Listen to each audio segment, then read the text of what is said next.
बिहार में आज दूसरे चरण की वोटिंग भी हो जाएगी। अब बिहार की जनता को 14 नवंबर का इंतजार है, जब नतीजे आएंगे। दूसरे चरण में 20 जिलों की 122 सीटों पर 1302 उम्मीदवारों की किस्मत दांव पर है। इस चरण में नीतीश सरकार के 12 मंत्रियों की साख दांव पर है, तो कई ऐसे दिग्गज हैं जो खुद तो चुनाव मैदान में नहीं लड़ रहे हैं, लेकिन असल परीक्षा उन्हीं की है। दूसरे चरण की 122 सीटों में 101 सीटें जनरल हैं, तो 19 अनुसूचित जाति और 2 सीटें अनुसूचित जनजाति के लिए आरक्षित हैं। इन 122 सीटों से ही बिहार की सत्ता का फैसला होगा। सीमांचल के इलाके में असदुद्दीन ओवैसी और पूर्णिया के सांसद पप्पू यादव की असल परीक्षा है, तो शाहाबाद के क्षेत्र में उपेंद्र कुशवाहा की परीक्षा है। गयाजी के इलाके में एनडीए के सहयोगी जीतन राम मांझी के लिए ये किसी अग्नि परीक्षा से कम नहीं है।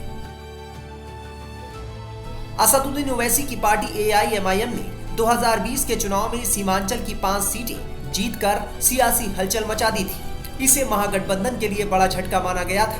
AIMIM ने अमौर, बहादुरगंज, बायसी, जोकीहाट और कोचाधाम सीटें जीती थी। इन 5 विधायकों में से 4 ने बाद में AIMIM को छोड़कर RJD का दामन थाम लिया था। अब एक बार फिर से ओवैसी का पूरा दारोमदार इसी सीमांचल के इलाके पर टिका हुआ है। ओवैसी ने इस बार बिहार की 25 सीटों पर अपने उम्मीदवार उतारे हैं, जिसमें से 8 सीटों पर पहले चरण में चुनाव हो रहे हैं और अब दूसरे फेज में 17 सीटें दांव पर हैं। सीमांचल के इलाके में ओवैसी अगर नहीं जीत पाते हैं तो उनकी मुस्लिम सियासत पर कई सवाल खड़े होंगे। अब बात पप्पू यादव की। पूर्णिया लोकसभा सीट से सांसद पप्पू यादव भले ही विधानसभा चुनाव नहीं लड़ रहे हैं, लेकिन उसके बावजूद उनकी साख भी दांव पर लगी है। सीमांचल में पप्पू यादव कांग्रेस का चेहरा बन चुके हैं, जिसके चलते पूर्णिया जिले की विधानसभा सीटों के साथ साथ सुपौल और अररिया जिले की विधानसभा सीटों पर उनका सियासी इम्तिहान है। पप्पू यादव ने अपने चहेतों को चुनावी मैदान में उतार रखा है और अगर वो बेहतर प्रदर्शन नहीं कर पाते हैं तो उसका सियासी प्रभाव उनके राजनीतिक कद पर भी पड़ेगा।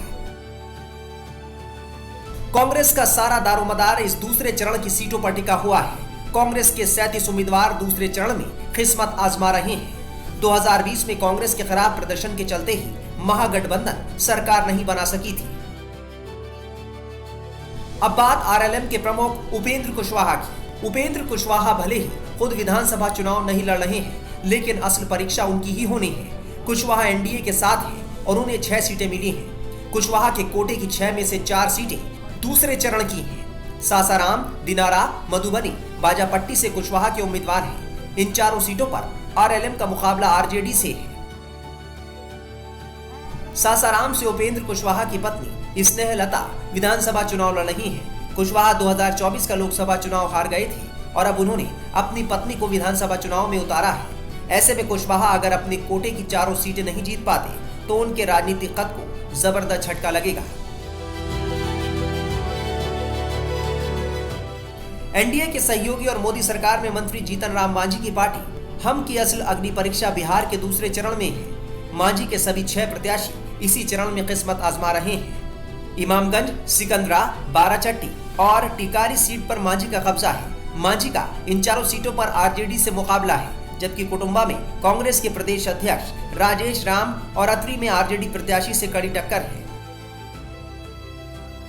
इमामगंज सीट पर जीतन राम मांझी के बहू दीपा मांझी मैदान में है और बाराचट्टी सीट पर उनकी समधन ज्योति देवी विधानसभा चुनाव लड़ रही हैं। ऐसे में मांझी भले ही खुद विधानसभा चुनाव नहीं लड़ रहे हैं, लेकिन अपनी बहू के साथ साथ समधन और बाकी उम्मीदवारों को जिताने का जिम्मा उन पर है। अब बिहार के साथ साथ पूरे देश को 14 नवंबर का इंतजार है, जब चुनावी नतीजे सामने होंगे। जब चुनाव का नतीजा आ जाएगा तो दही चूड़ा और मखाना की खीर के साथ हमें एनडीए की रिकॉर्ड विजय का उत्सव मनाना है। हम लोग जीतेंगे, सब लोग जीतेंगे, बिहार जीतेगा। 14 को नई सरकार मिलने वाली है। आपका वोट मोदी को मिलेगा, आपका वोट नीतीश जी को मिलेगा। आपकी जिम्मेदारी बनती है संविधान की रक्षा करना है। वोट चोरी नहीं होने देना है बिहार में।